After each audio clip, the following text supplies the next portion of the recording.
కనబడు చెవికి వినబడమంటున్నావు నా తండ్రి. నీకు స్తోత్రాలు అయ్యా. నీవు సహాయం చేయండి నా ప్రభ. సాతానుడు కార్యాలు నువ్వు లయపరచమని అడుగుతున్న దేవా, నీకు స్తోత్రాలు యేసయ్యా.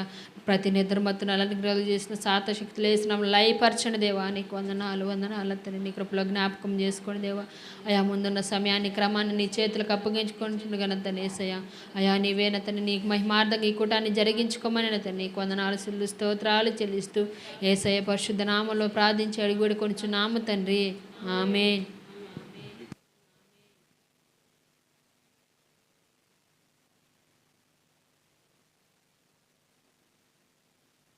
రైట్, దేవునికి స్తోత్రం చెప్దాం ఒకసారి గట్టిగా. హల్లెలూయా. ప్రభు నామమునకు మహిమ కలుగును గాక. హల్లెలూయా. మంచిది. ఈ పునరుద్ధానపు ఆరాధన కూడికలో ప్రభువే మనందరితో మాట్లాడును గాక. అందరం చెప్దాం ఆమేన్. చేరికూడిన మీ అందరికీ ప్రభు నామంలో వందనాలు. బైబిల్ గ్రంథంలో ఈరోజు కొన్ని మంచి విషయాలు మనం చూద్దాం. రండి దేవుని వాక్యాన్ని ధ్యానం చేద్దాం. హెబ్రీలకు రాసినటువంటి పత్రిక చూద్దాం. హెబ్రీలకు రాసినటువంటి పత్రిక 11వ అధ్యాయము 6వ వచనం చదువుదాం. హెబ్రీలకు రాసిన పత్రిక 11వ అధ్యాయము 6వ వచనం చూద్దాం. విశ్వాసము లేకుండా దేవునికి ఇష్టుడై ఉండుట అసాధ్యము. చాలు. ఇక్కడ చదవబడిన వాక్య భాగంలో ఒక మంచి మాట ఉంది. విశ్వాసం లేకుండా దేవునికి ఇష్టుడై ఉండుట అసాధ్యము. ఈ మాట చెప్పండి. విశ్వాసము లేకుండా దేవునికి ఇష్టులై ఉండుట అసాధ్యము. సో ఇక్కడ చదవబడిన వాక్య భాగంలో దేవుడు ఇష్టపడాలంటే మనకేముండాలి? విశ్వాసం ఉండాలి. దేవుడు ఎలా ఇష్టపడతాడంటే విశ్వాసం గలవానిని ఆయన ఇష్టపడతాడు. చదవబడిన వాక్య భాగంలో విశ్వాసము లేకపోతే దేవునికి ఇష్టుడై ఉండుట అసాధ్యం. విశ్వాసం అనేది లేకపోతే దేవుడు ఇష్టపడడు అనే విషయం మనకు అక్కడ కనబడుతుంది. అయితే దేవునికి ఇష్టంగా బ్రతకాలంటే విశ్వాసంగా ఉండాలి. విశ్వాసం లేకుండా దేవునికి ఇష్టంగా బ్రతకాలంటే అది కష్టం, వల్లగాని పని.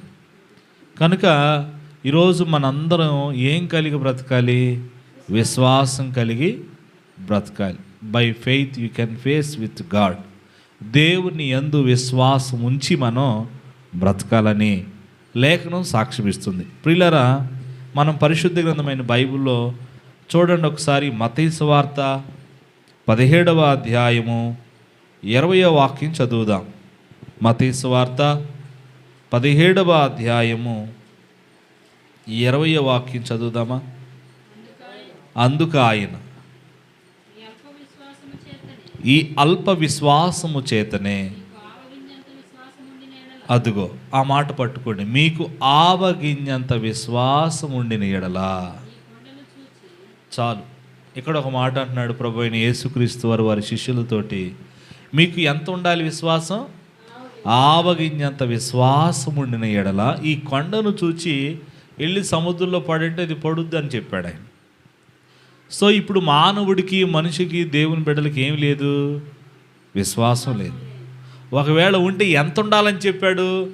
ఆవగింజంత విశ్వాసం ఉండిన ఎడల అని చెప్పాడు. ఎంత ఉండాలి విశ్వాసం మనకి? ఆవగింజంత విశ్వాసం ఉండాలి. ఇప్పుడు ఆవగింజంత విశ్వాసం మీ కుండిన ఎడల అన్నాడంటే మనకు అది కూడా లేదు అని అర్థం. మనం బాగా గమనించాలి. విశ్వాసం లేకుండా దేవునికి ఇష్టంగా బ్రతకటం కష్టతరం. అయితే మనకేం ఉండాలి? విశ్వాసం ఉండాలి. ఈ విశ్వాసం ఎంత ఉండాలో కూడా శిష్యులతో చెప్పాడు. ఎంతంటే ఆవగింజంత విశ్వాసం ఉండిన ఎడల అని చెప్పాడు. ఎంత ఉండాలి మనలో? ఆవగింజంత. మనలో అంత కూడా ఉండదని ఆయన తెలిసి, మీకు ఆవగింజంతన్నా ఉండాలి. బీపి గింజనలా, వడ్ల గింజ అని చెప్పలా, ఆవగింజంత. ఆవగింజ ఎప్పుడైనా చూసావు సార్? ఎంత ఉంటుంది? అంత ఆవగింజంత విశ్వాసం మనకుంటే కొండలను సహితం మనం లేవమనగానే లెగుస్తాయట. అంటే ఇప్పుడు మనలో ఏం లేదు, టోటల్గా ఆవగింజంత విశ్వాసం కూడా లేదు.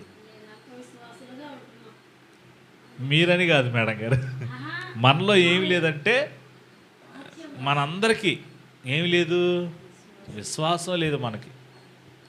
యేసు ప్రభు వారు ఒకరోజు ఒక చోటుకి వెళ్ళాడు. చూడండి, బైబిల్ గ్రంథం తీయండి.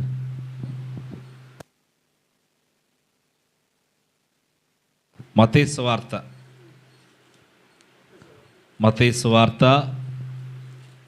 13వ అధ్యాయం. మత్తయి సువార్త 13వ అధ్యాయం 58వ వచనం చదవండి.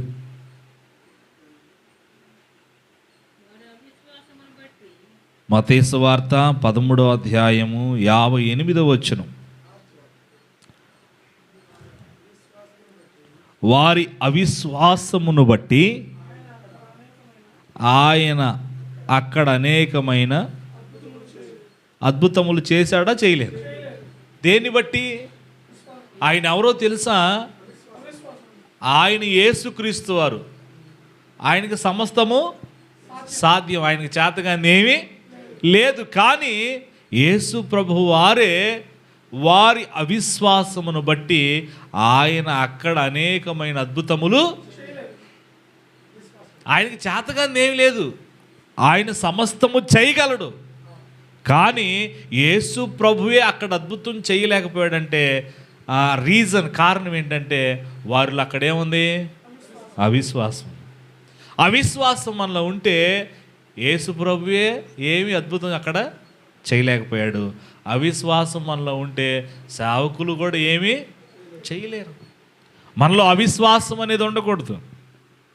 అక్కడ వాక్యం రాయబడింది, వారి అవిశ్వాసమును బట్టి ఆయన అక్కడ ఏ అద్భుతము చేయలేకపోయాడు. యేసు ప్రభువే అద్భుతం చేయలేకపోయాడు. కారణం అక్కడ కనబడుతుంది, వారి అవిశ్వాసమును బట్టి ఆయన అద్భుతం చేయలేకపోయాడు. ఇదే మాట మనకి మార్కు సువార్త 6వ అధ్యాయం తీయండి, 5వ వచనంలో కూడా మనకు కనపడుతుంది. మార్కు సువార్త 6వ అధ్యాయం 5వ వచనం. అందువలన ఎవరి మీద? కొంతమంది రోగుల మీద చేతులుంచడు తప్ప, వారి మీద చేతులుంచి స్వస్థపరచుట తప్ప మరి ఏ అద్భుతము ఆయన అక్కడ చేయజాలకపోయెను. ఇంకో చోట కూడా ఈ సందర్భం కనపడుతుంది. వారి మీద చేతులు పెడుతున్నాడు కానీ ఆ రోగం బోట్లకి, వారి మీద చేతులు పెడుతున్నాడు కానీ అక్కడ ఏ అద్భుతం జరగట్లా. ఏంటి కారణం? ఏంటి? వారిలో ఏం కనబడుతుంది? అవిశ్వాసం. ఏం కనపడుతుంది? అవిశ్వాసం. 2 సందర్భాల్లో మనకు కనపడుతుంది. యేసు ప్రభువే ఏమి, ఆయన చేతకాని వాడు కాదని అర్థం. వారిలో ఏమి లేదంటే విశ్వాసం లేదు కాబట్టి ఆయన ఏమీ చేయలేకపోయాడు. 2 సందర్భాలు. వారి మీద చేతులు పెడుతున్నారు, వారి రోగం తగ్గట్లా. తేడా ఎవరిది? ఇప్పుడు యేసు ప్రభుది కాదు. మనలో విశ్వాసం లేదురా, బాగుపడతానని విశ్వాసం నాకు లేదు కనుక వాడికి తగ్గల. ఆయన అక్కడ ఏమి చేయజాలకపోయాను, ఏ అద్భుతం చేయలేకపోయినని అక్కడ కనపడుతుంది. దానికి కారణం ఒకటే, దానికి యేసు ప్రభు బలహీనుడని కాదు, ఆయన స్వస్థపరచలేడని కాదు. చాలామంది మతోన్మాదులు ఏం చేస్తారంటే యేసు ప్రభువే బాగు చేయలేకపోయాడు, యేసు ప్రభువే స్వస్థపరచలేకపోయాడని ఈ వచనాలు తీసుకొని సమాజానికి చెప్తున్నారు. కాదు, ఆయనకి చేత కాక కాదు, వారిలో ఉన్న అవిశ్వాసమును బట్టి ఆయన అక్కడ ఏమీ చేయలేడు.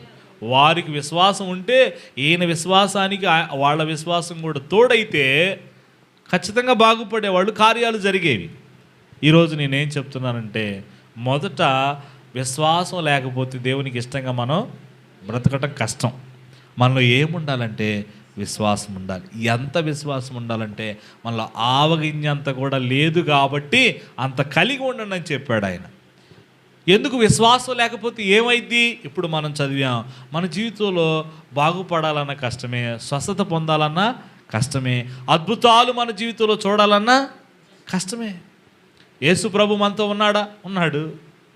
ఆయన పాడుతున్నామా, ప్రార్థన చేస్తున్నామా, వాక్యం చదువుకుంటున్నామా, ఆయన కలిగి బ్రతుకుతున్నామా, వారం వారం కూడుకుంటున్నామా, అయినా దేవుడు నా జీవితంలో ఎందుకు అద్భుతం చేయలేకపోతున్నాడు, అయినా దేవుడు ఎందుకు మన జీవితంలో కార్యాలు చేయలేకపోతున్నాడు, అయినా దేవుడు ఎందుకు మన జీవితంలో ఏదో ఒకటి చేయలేకపోతున్నాడంటే మనలో ఏం కనపడుతుందంటే ఎక్కడో ఒక చోట ఏదో ఒక సందర్భంలో ఆవగింజంత కూడా విశ్వాసం మనలో లేదు. చాలామంది నా దగ్గరికి వచ్చి, అన్నయ్య ఈయన ఇంక మారడు అన్నయ్య. చాలామంది చెప్తా ఉంటారు కొన్ని చోట్ల బయటకు వెళ్ళినప్పుడు, అంటే ఏం విశ్వాసం ఏంది, ఏదో ఒక రోజు మారతాడా అన్నయ్య, ఏదో ఒక రోజు ఈ త్రాగుడి నుంచి విడుదల కలిగిద్ది అన్నయ్య మా ఆయనకి, ఏదో ఒక రోజు ఈ అప్పులన్నీ పోతాయి, ఈ అప్పులకు బావా అన్నయ్య వాళ్ళే చెప్పేస్తారు. సరే పోకపోతే ఉంచుకోమ్మని చెబుతాను నేను కూడా. దేవునికి స్తోత్రం. మనకు ఒక విశ్వాసం ఉండాలి, నా అప్పులు ఎప్పటికైనా ప్రభు తీరుస్తాడు, నా సమస్యలు ఎప్పుడైనా ప్రభు తీరుస్తాడు, నా భర్తని, నా భార్య, నా బిడ్డలు, నా కుటుంబాన్ని ఎప్పటికైనా ప్రభు చక్కజేస్తాడనే విశ్వాసం మనకు ఉండాలి. అక్కడ మనకు కనపడుతుంది వాక్యంలో యేసు ప్రభు ఏమి చేయలేకపోయారంట. అసలు విశ్వాసం అంటే ఏంది? ఒక్క వచనం చూడండి బైబిల్లో, మీకు చూపిస్తాను.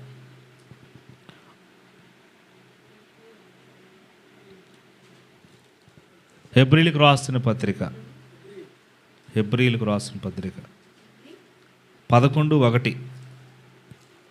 విశ్వాసం అంటే ఏంది అసలు? హెబ్రీలకు రాసిన పత్రిక 11వ అధ్యాయము 1వ వచనం. విశ్వాసం అనేది ఎలా ఉంటుంది? నిరీక్షింపబడిన వాటి యొక్క నిజ స్వరూపమును అదృశ్యమైనవి ఉన్నవనుటకు రుజువునై. విశ్వాసం అంటే ఏందో చూడండి, అక్కడ మాకు కనపడు, దాని నిజ స్వరూపం కనపడుతుంది.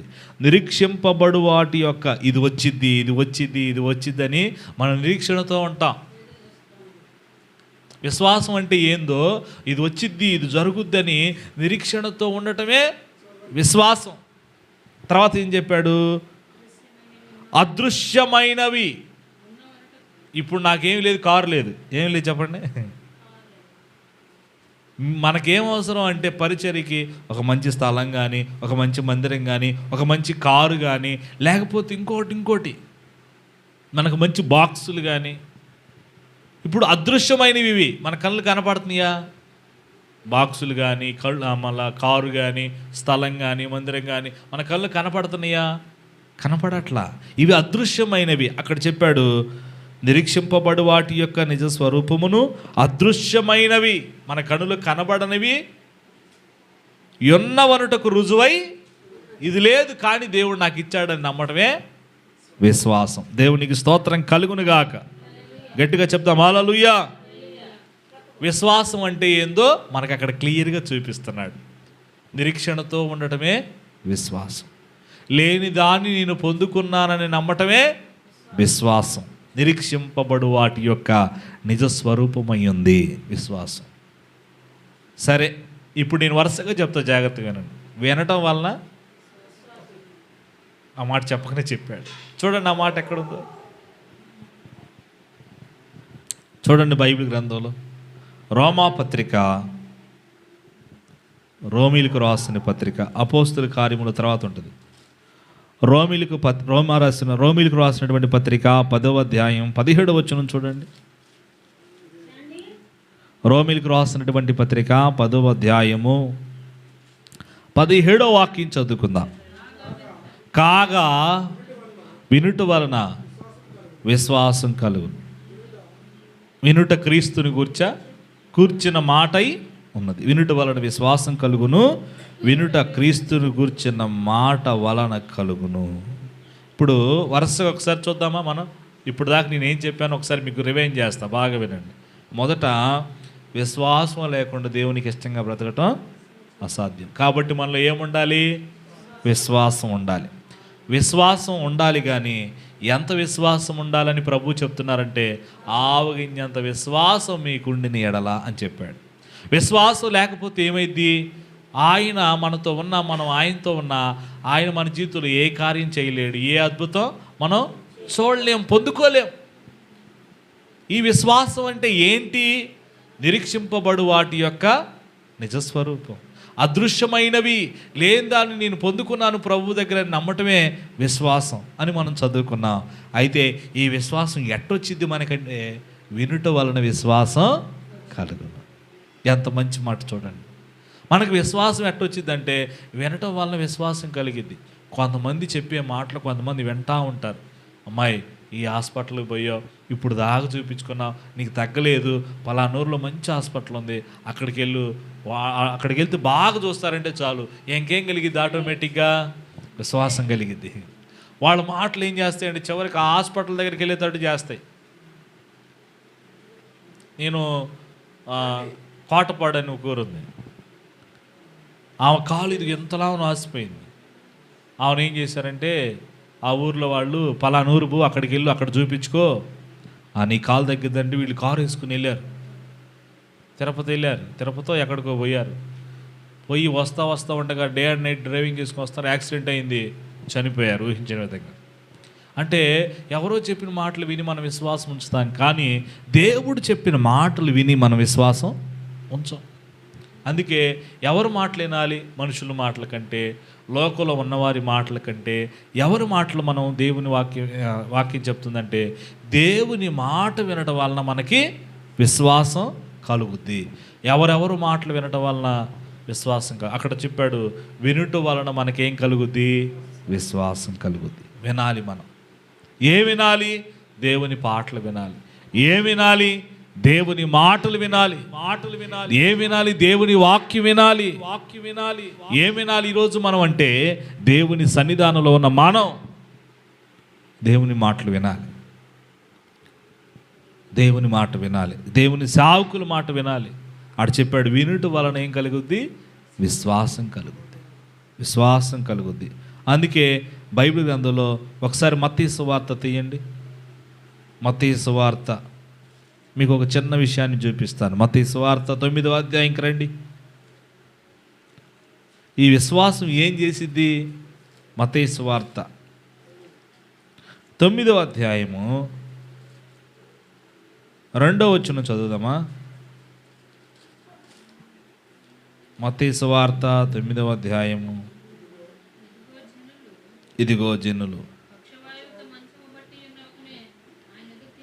ఇదిగో జనులు పక్షవాయువుతో మంచము పట్టి ఉన్న ఒకరిని ఆయన యొద్దకు తీసుకొని వచ్చారు. యేసు వారి విశ్వాసమును చూచి, కుమారుడా ధైర్యముగా ఉండు, నీ పాపములు క్షమింపబడి ఉన్నవని పక్షవాయువు గల వానితో చెప్పగా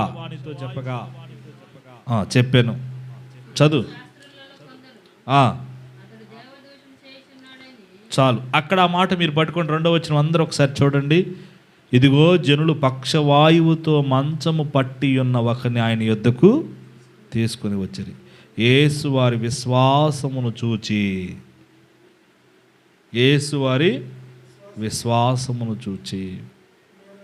ఇక్కడ పక్షవాయువుతో మంచంలో పడి ఉన్న ఒకరిని మనం చూస్తూ ఉన్నాం.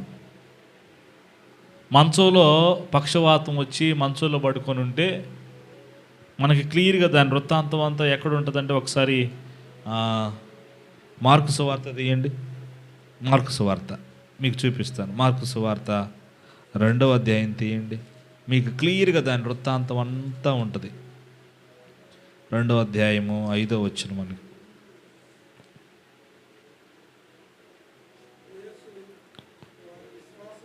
2వ వచనం 2వ అధ్యాయం చూడండి ఒకసారి. ఫస్ట్ నుంచి నేను చదువుతాను, అందరూ వినండి, బాగుంటుంది. కొన్ని దినములైన పిమ్మట ఆయన మరలా కపెర్నహూముకు వచ్చెను. ఆయన ఎంట ఉన్నాడని వినవచ్చినప్పుడు అనేకులు కూడి వచ్చిరి కనుక వాకిట ఆయనను వారికి స్థలము లేకపోయిను. ఆయన వారికి వాక్యము బోధించుచుండగా కొందరు పక్షవాయువు గల ఒక మనిషిని 4 చేత మోయించుకొని ఆయన యొద్దకు తీసుకొని వచ్చిరి. చాలామంది కూడి ఉన్నందున ఇంటి కప్పు విప్పి సందు చేసి పక్షవాయువు గల వారిని పరుపుతోనే దింపిరి. యేసు వారి విశ్వాసము చూచి, కుమారుడా నీ పాపములు క్షమింపబడి ఉన్న పక్షవాయువు గలవానితో చెప్పాను. చాలు. దేవునికి స్తోత్రం చెప్పండి. హల్లెలూయా, హల్లెలూయా. ఇక్కడ ఒక మంచి మాట మనకు కనపడుతుంది. మనలో మొదట ఏముండాలంటే విశ్వాసం ఉండాలి. ఏముండాలి? ఉంటే ఏం జరిగిద్దో చదువుతున్నా. ఇప్పుడు దాకా వరుసగా ఏం చెప్పాను? విశ్వాసం లేకపోతే దేవునికి ఇష్టంగా బ్రతకలేమని చెప్పుకున్నాం. విశ్వాసం లేకపోతే దేవుడు మన జీవితంలో ఏమీ చెయ్యలేడు. విశ్వాసం అనేది ఎలా ఉంటుందో మనం చూసాం. విశ్వాసం అనేది ఎలా కలుగుద్దో మనం చూసాం. ఇప్పుడు విశ్వాసం ఉంటే దేవుడు మన బ్రతుకులు ఏం చేస్తాడు? బైబిల్ గ్రంథంలో మనం చూస్తున్నాం. ఇప్పుడు కపెర్నహూములోకి వచ్చాడు యేసు ప్రభు. కపెర్నహూముకి వచ్చి ఒక ఇంట్లో ఆయన కూర్చున్నాడు. ఇంట్లో కూర్చొని ఉంటే ఆయన ఎక్కడ కూర్చున్నాడంటే మధ్యలో కూర్చున్నాడు. చుట్టూ ప్రజలు వచ్చేసారు. యేసు ప్రభు ఒక ఇంటికి వచ్చాడని అందరూ తెలుసుకొని అందరూ ఆ ఇంట్లోకి వచ్చేసారు. వాకిట్లో కూడా ఖాళీ లేదు, వాకిట్లో కూడా ప్రజలు ఉన్నారు. అయితే అందరూ వచ్చినట్టుగానే నలుగురు ఏం చేశారంటే, ఒక పక్షవాయువు గల వారిని మంచంలో ఉంటే వాడిని నలుగురు, మంచానికి 4 కాళ్ళు ఉంటాయిగా, నలుగురు 4 దిక్కులు పట్టుకొని వాడిని అలానే పైకి లేపి ఆ ఇంటి దాకా తీసుకొచ్చారు. ఆ ఇంటికి తీసుకొని రాగానే ఆ ఇంటి లోపల ఆ వాకిట్లో జనం ఉండగానే వాడిని, ఆ పక్షవాయువు గలవాడిని, ఒకడైతే ఇద్దరైతే ఎట్లకట్లా దూరం లోపలికి వెళ్ళొచ్చు. కానీ మంచం ఉంది, మంచం మీద వ్యాధిగ్రస్తుడు ఉన్నాడు. వీళ్ళందరూ ఉండటం వల్ల లోపలికి తీసుకెళ్ళడానికి వలగాల. ఇప్పుడు ఏం చేయాలి? ఇప్పుడు దాకా మోసుకొచ్చాం, ఆయన బయటకు వస్తాడు. వచ్చినప్పుడు ఆయనే ముట్టి చూసి బాగు చేస్తాడు, మనం వెళ్దాం పడిన వాళ్ళు అనుకోలా. కిక్కిరిసిపోయింది. వాళ్ళలో ఒక్కడికి కూడా ఆలోచన రాలా. వీళ్ళు నలుగురు ఏమనుకున్నారంటే, ఇక ఆ ప్రజలందరూ కిక్కిరిసిపోవటం వల్ల ఇంకా వాళ్ళ నలుగురు ఏమనుకున్నారు తెలుసా? మనం పైకి ఎక్కాలి. ఎక్కడికి? ఇంటి పైకి. మనకెందుకురా రిస్క్ అని ఒకడన్నా అన్నాడా? అక్కడికి కూడా ఆలోచన రా. మనకెందుకని అనుకోవాలా. నలుగురిది ఒకే మాట, ఒకే మాట. ఇంటి పైకి ఎక్కారు. ఎక్కడికి? ఇంటి పైకి ఎక్కారు. పైన కప్పు తీశారు, పెంకులు తీశారు. మంచం బట్టి అంత పెంకులు తీసి ఆయన ఎక్కడ కూర్చున్నాడో ఆ పరుపుతో అలాగ దించారంట. అంటే ఈ వేళలో ఏం కనపడుతుందంటే, ఈ నలుగురిలో విశ్వాసంగా ఈడెట్టన్నా కానీ బాగుపడతాడు. దేవునికి స్తోత్రం. ఈ పక్షవాయువు కలిగిన వాడు ఎట్లన్నా బాగుపడతాడు. ఎవరి దగ్గర తీసుకెళ్తే? ఆయన దగ్గర తీసుకెళ్తే. కొంతమంది ఈరోజు బాగుపడాలని హాస్పిటల్ చుట్టూ తిరుగుతారు, మాంత్రికుల చుట్టూ తిరుగుతారు. అక్కడికి వెళ్దాం, ఇక్కడికి వెళ్దాం, వాళ్ళ దగ్గరికి వెళ్దాం, వీళ్ళ దగ్గరికి వెళ్దాం, వాళ్ళ దగ్గర తీసుకెళ్తే బాగుపడతాడేమో, వీళ్ళ దగ్గర తీసుకెళ్తే అనుకుంటాం మనం. కాదు, వీళ్ళకి విశ్వాసం ఏంటంటే యేసు ప్రభు దగ్గరికి వస్తే ఖచ్చితంగా బాగుపడతాడు. దేవునికి స్తోత్రం. యేసు ప్రభు దగ్గరికి తీసుకెళ్ళాలి.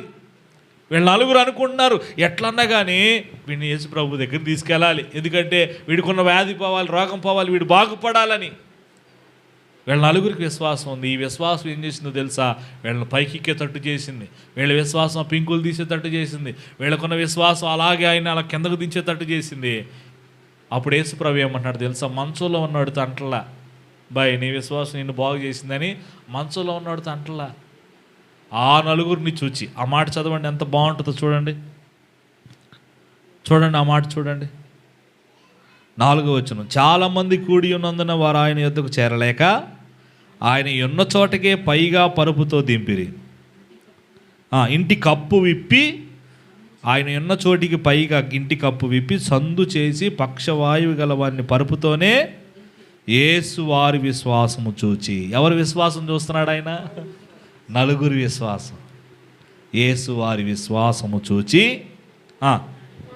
కుమారుడా నీ పాపములు క్షమింపబడి ఉన్నాయని పక్షవాయువు గలవానితో చెప్పారు. మనకు విశ్వాసం ఉంటే మొదట మనం స్వస్థత పొందుతాం. ఆమేన్ చెప్పండి. ఆరోగ్యాన్ని పొందుతాం, బాగుపడతాం. ఆ తర్వాత వాడితో అంటాడు యేసు ప్రభు, నీ పాపాలు కూడా క్షమింపబడ్డాయి. ఆమేన్. విశ్వాసం ఉంటే మనం ఆరోగ్యంగా బాగుపడతాం. విశ్వాసం ఉంటే మన పాపాలు కూడా క్షమించబడతాయి. పాపములు క్షమించుటకు మనిషి కుమారునికి అధికారం కలదని వాక్యం రాయబడింది.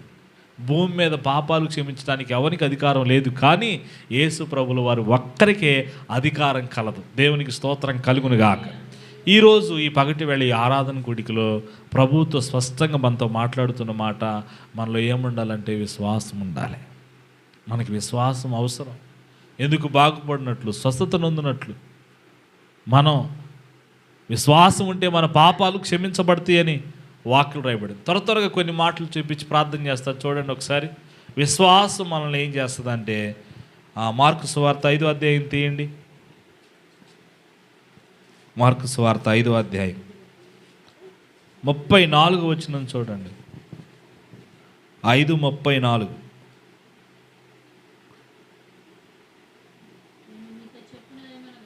25 చదువు నాన్న. 5:25 చదువు.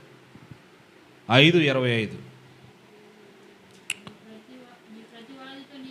మార్కు సువార్త 5:25 చదువు. మార్కు సువార్త 5వ అధ్యాయం 25వ వచనం. 12 సంవత్సరాల నుంచి రక్తస్రావం కలిగిన ఒక స్త్రీ ఉండెను. ఆమె అనేక వైద్యుల చేత ఎన్నో తిప్పలు పడింది. వైద్యుల వల్ల ఆరోగ్యంగా ఉండాలి, బాగుపడాలి, కానీ వైద్యుల వల్ల ఇంకేం వచ్చాయంట? తిప్పలు వచ్చినాయి. వైద్యుల వల్ల తిప్పలు వచ్చాయి. వైద్యుల చేత తిప్పలు పడి చూడండి, తమకు కలిగినది అంతయు పోగొట్టుకుంది. ఎంత మాత్రం కూడా ప్రయోజనం లేదు. మరింత ఇంకా ఎక్కువైపోయింది వ్యాధి, మూలన పడిపోయింది, సంకట పడిపోయింది, అసలు ఆ పరిస్థితి బాగా దారుణం అయిపోయింది. వైద్యుల చేత ఇబ్బంది పడి ఉన్నదంతా పోగొట్టుకొని రోగం ఎక్కిపోయి మరీ ఒక దీనస్థితిలోకి వెళ్ళిపోయింది ఆమె. అప్పుడు ఆమె యేసుని గురించి విని, నేను ఆయన వస్త్రం మాత్రం ముడితే బాగుపడతానని అనుకుంది. ఆమె విశ్వాసం చూడండి. యేసు ప్రభు వస్త్రాన్ని పట్టుకుంటే నేను బాగుపడతాను. ఆ విశ్వాసం ఎలాంటిదంటే, యేసు ప్రభు దగ్గరికి వెళ్ళడం ఏమో, యేసు ప్రభు దగ్గరికి వెళ్ళి పాడటం ఏమో, కానీ ఆయన వస్త్రాన్ని పట్టుకుంటే ఎప్పటికైనా నేను బాగుపడతా. ఈ విశ్వాస పరిమాణం చూడండి.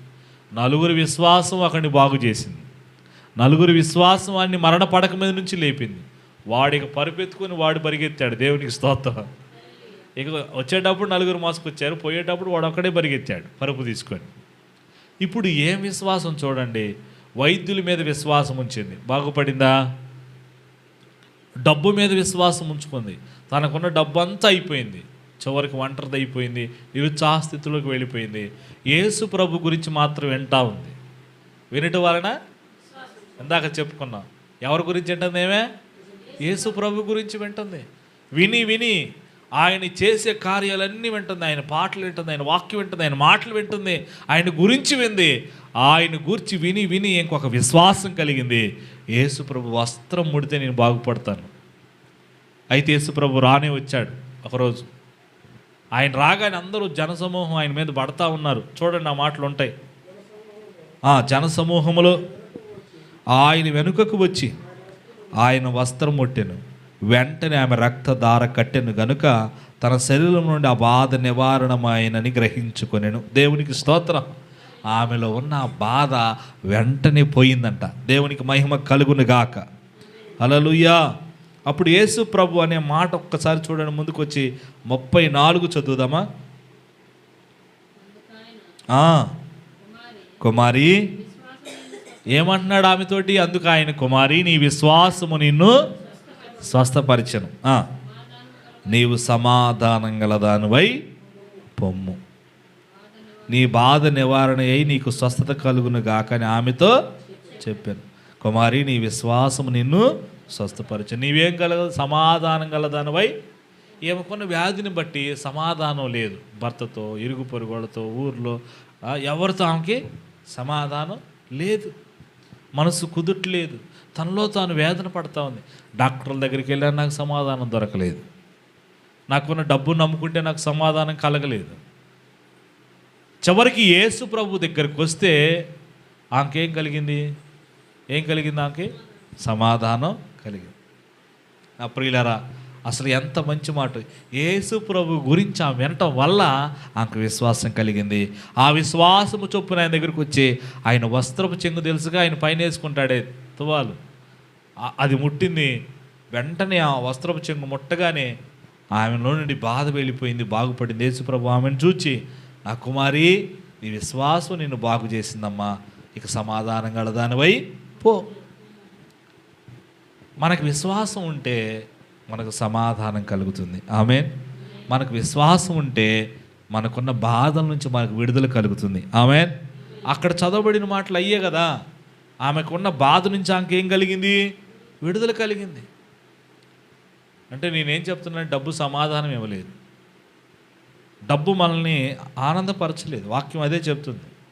కనుక ఈమె జీవితంలో ఎక్కడ లేని సమాధానాన్ని పొందుకుంది, ఎక్కడ లేని ఆరోగ్యాన్ని పొందుకుంది. కారణం ఒకటే, దేవుని వస్త్రపు చెంగు ముడితే చాలు నాకు సమాధానం కలుగుద్దని నమ్మింది. విశ్వాసంతో వెళ్ళి ముట్టింది. ఆమె జీవితంలో అలానే పొందుకుంది. మొదట నలుగురి విశ్వాసం ఒకరిని బాగు చేసింది. ఏమి విశ్వాసం? ఆమె జీవితంలో ఆమెకే కార్యం చేసింది. స్తోత్రం. ఆమె జీవితంలోని విశ్వాసం ముందుటను బట్టి ఆమె సమాధానం పొందుకుంది. చూడండి వాక్యంలో ఇంకొక మాట చూయించి నేను ముందుకెళ్తాను. విశ్వాసం అనుకుంటే యోహాను రాసినటువంటి సువార్త 1వ అధ్యాయం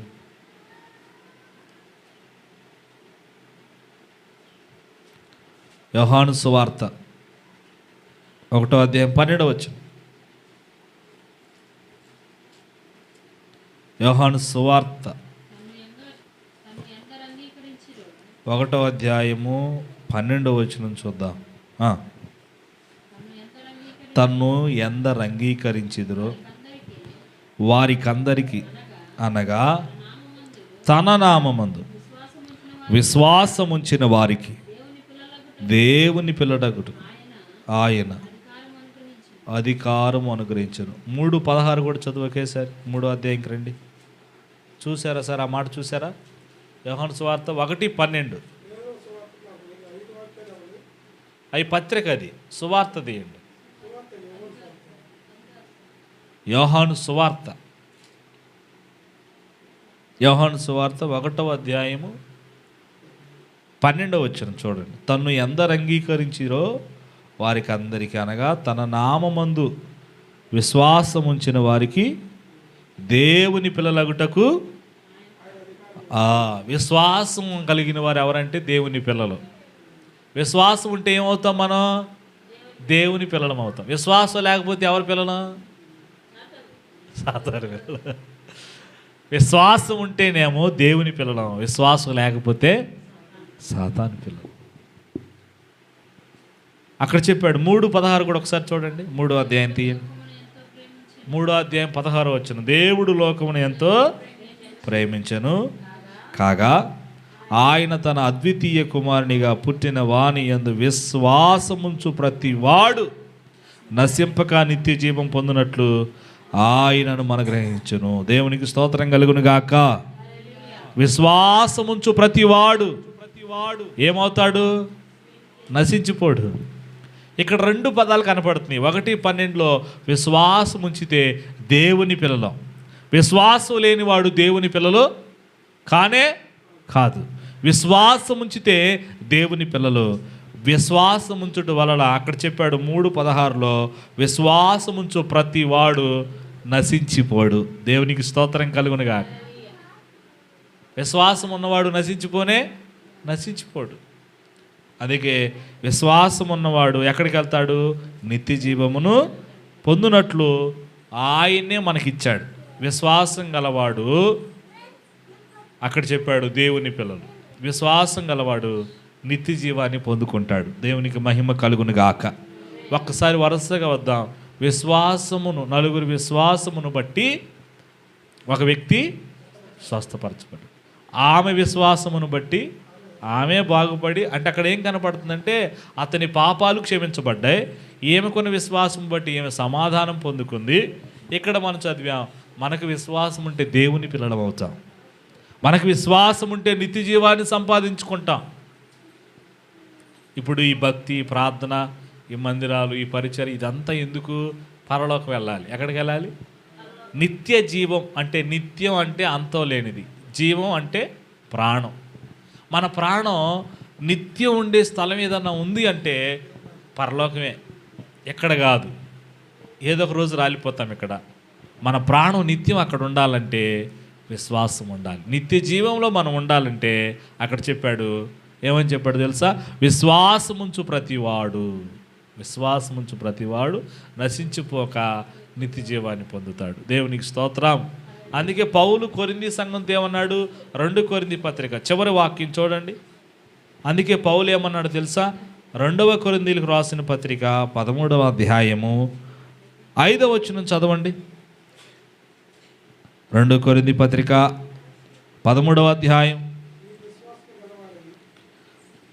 2 కొరింథీ పత్రిక 13:5. మీరు విశ్వాసము గలవారై ఉన్నారో ఉన్నారో లేదో మిమ్మల్ని మీరే పరీక్షించుకొని చూచుకోండి. ఎంత మంచి మాట కదా. ఇవన్నీ చూచి పౌలు గారు ఏమన్నాడు తెలుసా? మీరు విశ్వాసము గలవారై ఉన్నారో లేదో మిమ్మల్ని మీరే, వీళ్ళు విశ్వాసులని ఒకళ్ళు చెప్పకుండానే మీకు విశ్వాసం ఉందో లేదో మిమ్మల్ని మీరే పరీక్షించుకోండి. ఇంకా ఏమంటాడు? మీరు భ్రష్టులు కాని యెడల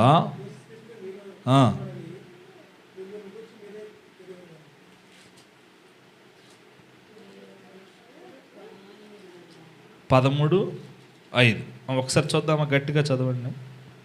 మీరు విశ్వాసము గలవారై ఉన్నారో లేదో మిమ్ముని మీరే శోధించుకొని చూచుకునుడి, మిమ్ముని మీరే పరీక్షించుకొనుడి. మీరు భ్రష్టులు కాని యెడల యేసుక్రీస్తు మీలో ఉన్నాడని మిమ్ముని గూర్చి మీరే ఎరుగరా అని చెప్పాడు. సో చివరిగా ఫైనల్గా మనం ఏం చేయాలి? మనల్ని మనమే పరీక్షించుకోవాలి, మనల్ని మనమే శోధించుకోవాలి. ఆ రెండు మాటలు చెప్పాడు పౌలు. చూడండి, మీరు విశ్వాసము గలవారై ఉన్నారు లేదు, మీరు మీరే శోధించుకోవాలి. తర్వాత ఏమన్నాడు? పరీక్షించుకోమన్నాడు. శోధించుకోవాలి, పరీక్షించుకోవాలి. ఏమని? నాలో విశ్వాసం ఉందా లేదా? విశ్వాసం ఉంటే ఎందుకు ఇలా ఉంటుంది నా లైఫ్ అంతా? విశ్వాసం లేకపోతే నేను ఉదయాన్నే అదే ఆలోచన చేసి ఈరోజు నేనేం చెప్పుకోవాలి, నాతో ఏం మాట్లాడతావు ప్రభా అని నేను ఆలోచనలో పడ్డా. బాగా ప్రార్థనలో ఉంటే ప్రభు నాకు తెలియజేసిన ఒక మంచి విషయం, విశ్వాసం ఉంచాలి, విశ్వాసం ఉంచాలి. ప్రభు మీద మనం ఎంత అనుకుంటామో, ఎంత విశ్వాసం ఉంచుతామో, దేవుడు అంత బలమైన కార్యాలు మన జీవితంలో జరిగిస్తాడు. లేని దాన్ని ప్రభు మనకిచ్చాడని నమ్మటమే విశ్వాసం. వరుసగా మన వాక్యంలో చూస్తే విశ్వాసం లేకుండా దేవునికి ఇష్టంగా ఈ లోకంలో ఎంతకాలం బ్రతికిన ఇష్టలుగా బ్రతకలేము. ఆవగింజంత విశ్వాసం మనకు ఉండాలి. కనీసం ఆవగింజంత విశ్వాసం కూడా లేకుండా మనం బ్రతుకుతున్నాం. ఇంకా వాక్యం సెలవిస్తూ ఉంది, మనం మన జీవితంలో విశ్వాసం లేకపోతే ఆయన మన జీవితంలో ఏమీ చేయలేడు. ఆయన వారి మీద చేతులు ఉంచడు తప్ప ఏ అద్భుతము చేయలేడు. విశ్వాసం లేకపోతే ఎంతకాలం ప్రార్థన చేస్తున్నా, విశ్వాసం లేకపోతే ఎంతకాలం దేవుని నమ్ముకుని బ్రతికినా ఆయన మన బ్రతుకులు ఏ కార్యము చేయలేడు. కనుక ఈరోజు విశ్వాసం మనకుండా. విశ్వాసం అనేది ఏంటిది? నిరీక్షింపబడి వాటి యొక్క నిజస్వరూపం, అదృశ్యమైనవి ఉన్నవనుటకు రుజువై ఉంది. విశ్వాసం ఎలా కలుగుద్ది? వినుట వలన విశ్వాసం కలిగింది. ఆ నలుగురు విశ్వాసం ఆ వ్యక్తిని బాగు చేశాయి. ఆమె విశ్వాసం ఆమె జీవితంలో ఆమె సమాధానం ఇచ్చి బాగు చేశాయి.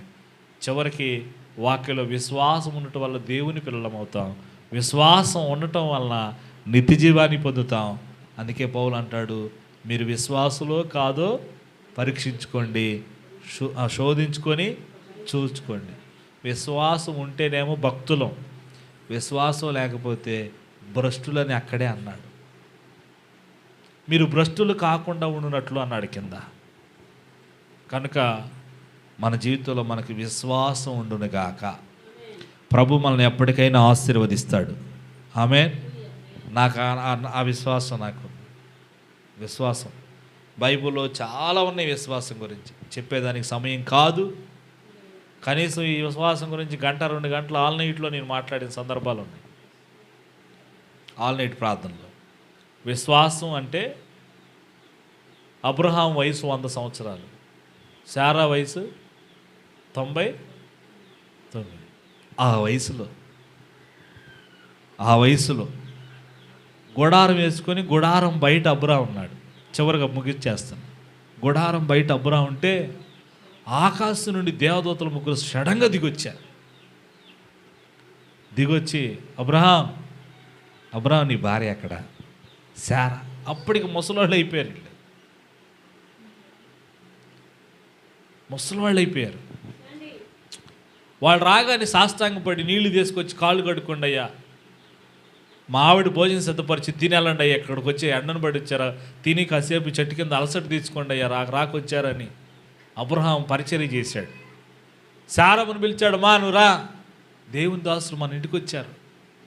నువ్వు అర్జెంటుగా లోపలికి వెళ్ళి, నేను మందులోకి వెళ్ళి ఒక దూడను తీసుకొచ్చి రెడీ చేస్తాను, నీకు ఇస్తాను, నువ్వు సిద్ధపరిచి త్వరగా తీసుకొచ్చి ఆకుకూరలు పెట్టాలనుకోవట్లే అబ్రహాం. చక్కని భోజనం పెట్టాలి, సేవకులు వచ్చారు, త్వరగా రమ్మా అని చెప్పి ఆమె సిద్ధపరిస్తే ఆ వయసులో 3 మానికలు మెత్తని గోధుమ పిండి పిసికిందంట ఆమె. ఆ వయసులో మానిక 2 కేజీలు కదా మేడం గారు, 3 రోజులు 6 కేజీలు గోధుమ పిండి పిసికింది ఆమె. మరి 3 తినాలంటే 6 కేజీలు సరిపోవాలిగా. 6 కేజీలు గోధుమ పిండి పిసికి రొట్టెలు చేసి ఆ మాంసం రొట్టెలు తీసుకొచ్చి పెడితే వాళ్ళు తిని వెళ్ళేటప్పుడు ఏమన్నా తెలుసా, మేదటికి ఇదే కాలమున నీవు గర్భవతివై కుమారుని కంటావు. స్తోత్రం. ఈ వయసులో గర్భమైందయ్యా, నా భర్త ముసలివాడైపోయాడు, గర్భం సంచి ఉడికిపోయింది, నాకు బిడ్డలు ఎలా కలుగుతారు? వారికి ఒక విశ్వాసం. దేవుని దాసులు వచ్చారు, తిన్నారు, వెళ్ళేటప్పుడు మమ్మల్ని దీవించి ఆశీర్వదించి వెళుతున్నారు, తప్పకుండా నాకు గర్భఫలం వచ్చిందని నమ్మారు. వాళ్ళ జీవితంలో మేదరికి అదే కాలమున ఇస్సాకు పుట్టాడు. దేవునికి స్తోత్రం. ఒక మంచి బిడ్డ పుట్టాడు. ఆదికాండంలో ఉంటే చదువుకోండి, ఒకసారి తీయండి, మీకు ఆ విషయాన్ని జస్ట్ అట్లా చూపించి ప్రార్థన చేస్తా.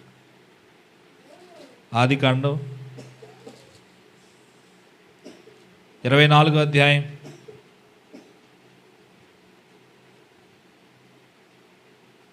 1 ప్రారంభ వచనం చదవండి.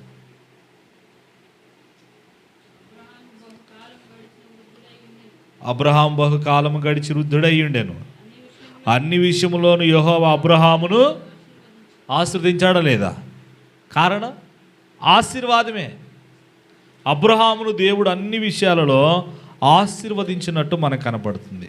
నేను చెప్పిన వృత్తాంతం అంతా ఎక్కడుంది ఒకసారి చూడండి, మీకు చూపిస్తాను. ఆదికాండం తీయండి.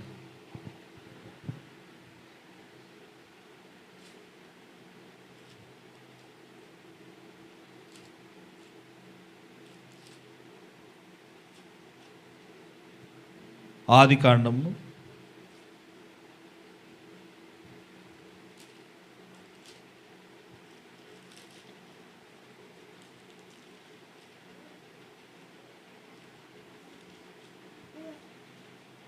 13వ అధ్యాయం తీయండి.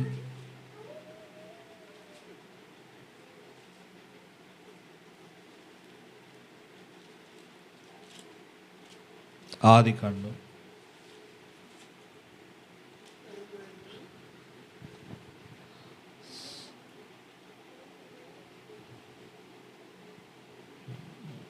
18 ఆదికాండం 18వ అధ్యాయం తీయండి. ఆదికాండము 18వ అధ్యాయం. జస్ట్ అట్లా చూసి ప్రార్థన చేసుకుందాం. ఆదికాండం 18వ అధ్యాయము అదంతా మనకు కనపడు. నేను చదువుతాను, టకటక చదువుతాను చూడండి. మరియు మమ్రే దగ్గర ఉన్న సింధూరు వనంలో అబ్రహాము ఎండవేళ గుడారపు ద్వారం ముందు కూర్చుని ఉన్నప్పుడు యెహోవా అతని కనబడెను. అతను కళ్ళెత్తి చూచినప్పుడు 3 మనుషులు అతని ఎదుట నిలువబడి ఉండిరి. అతడు వారిని చూచి గుడారపు వాకిట వారిని ఎదుర్కొంటకు పరిగెత్తి నేలమట్టుకు వంగి, ప్రభువా నీ కటాక్షము నా మీద ఎడల ఇప్పుడు నీ దాసుని దాటిపోవద్దు, నేను కొంచెం నీళ్లు తప్పించదను, దయచేసి కాళ్ళు కడుక్కొని రొట్టెలు ఈ చెట్టు క్రింద అలసట తీర్చుకునడి, కొంచెం ఆహారము తెచ్చేదను, నీ ప్రాణములను బలపరుచుకునడి, తర్వాత మీరు వెళ్ళవచ్చు, ఇందు నిమిత్తమే కదా మీ దాసుని యొద్దకు వచ్చితిరని వారు నీవు చెప్పినట్టు చేయమనగా, అబ్రహాము గుడారములోనున్న శారా యొద్దకు త్వరగా వెళ్ళి నీవు త్వరపడి 3 మానికల మెత్తని పిండి పిసికి రొట్టెలు చేయమని చెప్పాను. మరి అబ్రహాము పశువుల మందకు పరిగెత్తి ఒక మంచి లేత దూడను తెచ్చి పశువును ఒక పనివానికి అప్పగించెను. వాడు తనని త్వరగా సిద్ధపరిచాను. 10వ వచనం చూడండి ఒకసారి. 9వ వచనం. వారు తిని చదువుతాను చూడండి. 8, 9, 10 చూడండి. తర్వాత అతడు వెన్నను పాలను తాను సిద్ధము చేయించిన దూడను తెచ్చి వారి ఎదుట పెట్టి వారు భోజనము చేయుచుండగా వారు యొద్ద ఆ చెట్టు క్రింద నిలుచుండెను. వారు అతనితో, నీ భార్య అయిన శారా ఎక్కడ ఉన్నదని అతడు అడుగగా అతడు, అదిగో గుడారంలోనున్నదని చెప్పాను. అందుకు ఆయన, మేదటికి నీ కాలమున నీ యొద్దకు నిశ్చయముగా మరలా వచ్చేదను, అప్పుడు నీ భార్య అయిన శారాకు కుమారుడు కలుగునని చెప్పాను. శారా ఆయన వెనుక నుండిని కనుక గుడార్పు ద్వారం ముందు వినుచుండెను.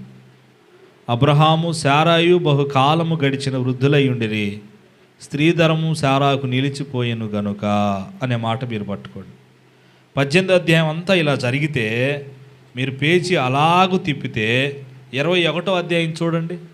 21వ అధ్యాయము 2వ వచనం అక్కడ చెప్పారు. 21వ అధ్యాయం 2వ వచనం, ఎట్లనగా దేవుడు అబ్రహాముతో చెప్పిన నిర్ణయ కాలంలో శారా గర్భవతి అయి అతని ముసలితనమందు అతనికి కుమారుని, ముసలాం పిల్లోనికి అంటాం. వాస్తవంగా యవని పిల్లలు వివాహమైన బిడ్డలని కంట, కానీ ముసలాం పిల్లోనికి అంది ముసలితనమందు. అందుకే 5వ వచనం చూడండి,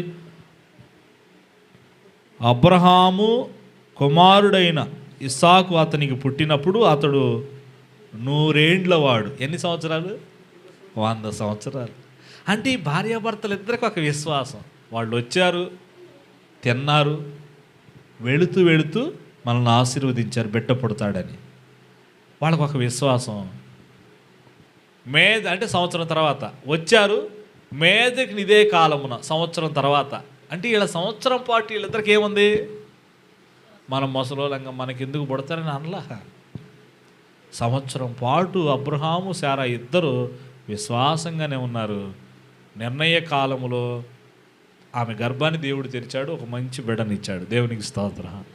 ఇస్సాకు పుట్టాడు, మగబిడ్డ పుట్టాడు.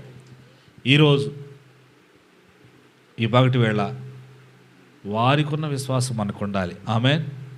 అబ్రహాం అందుకే విశ్వాసులకు తండ్రి అయ్యాడు. ఈరోజు మనం కూడా అబ్రహాములాగా విశ్వాసం కలిగి ఉందము గాక. మనకు విశ్వాసం ఉంటే ఏదైనా చేయగలుగుతాం. ఆ విశ్వాసం ప్రభు మనందరికీ అనుగ్రహించును గాక. ప్రార్థన చేద్దాం. అందరి కళ్ళు మూయండి, ప్రార్థన చేసుకుందాం. దేవుడి పరిశుద్ధ వాక్యమును దీవించి ఆశీర్వదించును గాక. ప్రార్థన చేసుకుందాం. అందరి కళ్ళు మూయండి. ప్రభువా నీకు వందనాలయ్యా, దయగలిగిన స్వామి నీకు వందనాలు, కృప కలిగిన దేవా, సర్వాధికారి నీకు స్తోత్రములయ్యా. అందరం ప్రార్థన చేసుకుందాం. వాక్య ముగింపు కొరకు వాక్యం విన్న వాక్యాన్ని బట్టి ప్రార్థన చేసుకుందాం. తండ్రి నీకు వందనాలు, దయగలిగిన యేసయ్యా, ప్రేమ కలిగిన యేసయ్యా. అందరం ప్రార్థన చేసుకుందాం. మన జీవితంలో మనకు విశ్వాసం ఉండాలి. విశ్వాసం లేకుండా దేవునికి ఇష్టంగా బ్రతకలేము మనం. విశ్వాసం మనకు అవసరం. విశ్వాసం అనేది చాలా ప్రాముఖ్యం. విశ్వాసం ఉండాలమ్మా, మనకి ఉండాలయ్యా. విశ్వాసం మనకు ఉండాలి. విశ్వాసం. By faith you can face with God. దేవునితో, దేవుని యందు, దేవుని మీద మనకు విశ్వాసం ఉండాలి. విశ్వాసం లేకపోతే ఆయన ఏమీ చేయలేడు మన జీవితంలో. ఆయనకు అన్ని చేతవు, కానీ మనకున్న అవిశ్వాసం బట్టి ఆయన ఏం చేయలేడు. మనకు విశ్వాసం అవసరం. మన జీవితంలో విశ్వాసులుగా బ్రతకాలి, విశ్వాసం కలిగి బ్రతకాలి. నలుగురి విశ్వాసం వ్యక్తిని బాగు చేశాయి. ఆమె విశ్వాసం ఆమె జీవితంలో విడుదల కలిగి సమాధానాన్ని పొందుకో. విశ్వాసం ఉంటే దేవుని పిల్లమవుతాం. విశ్వాసం ఉంటే నిత్య జీవాన్ని స్వతంత్రించుకుంటాం. విశ్వాసం గలవారో లేదో మిమ్మల్ని మీరే పరీక్షించుకొని శోధించుకొని చూచుకోండి అన్నాడు పౌలు. అబ్రహాము, శారమ్మ లాంటి విశ్వాసం మనకు ఉండాలి. ఎన్ని సంవత్సరాలైనా ఆయన మన జీవితంలో మన పరిస్థితులు అనుకూలంగా ఉన్నా లేకపోయినా అనుకూలంగా చేస్తాడని విశ్వాసం మనకు ఉండాలి. ప్రార్థన చేసుకుందాం. అందరం ప్రార్థన చేద్దాం. విన్న వాక్యాన్ని బట్టి ప్రార్థన చేద్దాం. కన్న తండ్రి, మాతో మాట్లాడినందుకు వందనాలయ్యా. యేసయ్యా నీకు స్తోత్రం. అందరూ ప్రార్థన చేసుకుందాం. పరిశుద్ధుడైన దేవా, ప్రేమ కలిగిన యేసయ్యా, మహోన్నతుడా, సర్వాధికారి, గనుడా, గొప్ప దేవుడా, మంచి దేవుడా, నీకు వందనాలు, కృతజ్ఞతాస్తుతులు, స్తోత్రములు తెలియపరుస్తున్నా. నువ్వు ఎంతైనా నమ్మదగిన దేవుడు, మా జీవితాలకు సరిపోయిన వాడు, మా జీవితాలకు చాలిన వాడు. అయ్యా, ఈరోజు మా జీవితంలో మాకు విశ్వాసం ఉండాలని మాట్లాడా. మేము బాగుపడాలంటే, స్వస్థత నొందాలి అంటే మా జీవితంలో మాకు విశ్వాసం అవసరం. మా జీవితంలో మాకు విశ్వాసము కలుగునుగాక, విశ్వాసము కలిగి మేము బ్రతుకుతుముగాక. కృప చూపయ్యా, కనికరించయ్యా, మేలుతో నింపు, ఆశీర్వాదకరంగా మార్చు. వెత్తబడిన వాక్యం మా హృదయాలను ఇరికట్టింపు, మలింపజేసి మేలుతో నింపు. యేసు నామములో ప్రార్థిస్తున్నాను తండ్రి, ఆమేన్. అందరం ప్రార్థనలో ఉందాం. అలాని కళ్ళు మూసుకు ప్రార్థనలో ఉందాం. ప్రభు శరీరం ఉంది, అందరం ప్రార్థనలో ఉందాం.